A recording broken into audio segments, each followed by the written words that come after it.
Hello student, आज से हम आपकी +1 की फिजिकल शुरू कर रहे हैं।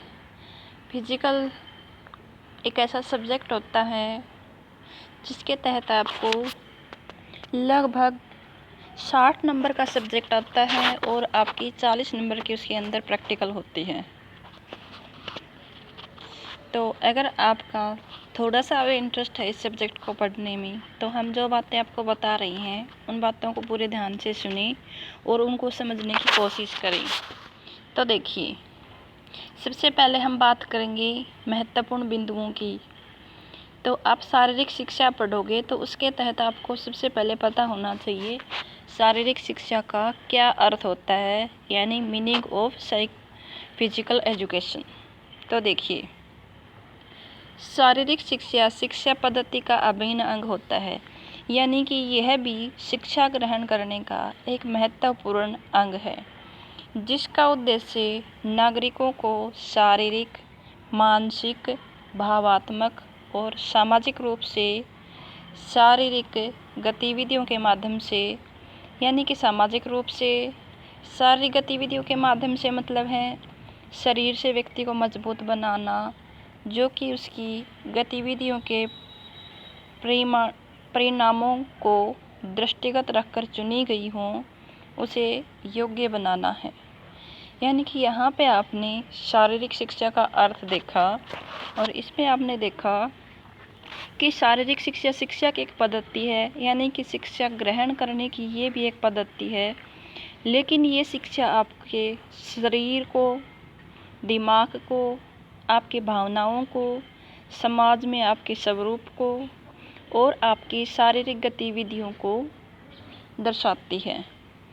और इसके माध्यम से आप जो भी गतिविधियां करते हो उन परिणामों को हम दृष्टिगत रखकर, और जो व्यक्ति जिस गतिविधि को करने के योग्य होता है उससे उसी प्रकार के कार्य को करवाने को शारीरिक शिक्षा बोला जाता है। यानी कि शरीर का ज्ञान देना, शरीर के बारे में शिक्षित करना। शारीरिक शिक्षा की परिभाषाएं देखिए, तो अलग अलग व्यक्तियों के अनुसार शारीरिक शिक्षा की अलग अलग परिभाषाएं दी गई हैं। तो वो आप देखिए। वास्तव में शारीरिक शिक्षा शब्द बहुत कठिन और विस्तृत आधार वाला है, यानी कि इसको हम सीमित फाउंडेशन में नहीं बांध सकते, ना ही हम सीमित शब्दों में ये कह सकते हैं कि शारीरिक शिक्षा ये होती है या इतनी होती है। समय के साथ साथ इसके अर्थ में और भी बदलाव आए हैं, यानी कि समय समय पे शारीरिक शिक्षा के अर्थ में परिवर्तन आते रहते हैं और इसके अर्थ को निम्नलिखित परिभाषाएं स्पष्ट करती हैं। तो हम कुछ व्यक्तियों के अनुसार देखेंगे कि शारीरिक शिक्षा का क्या अर्थ होता है।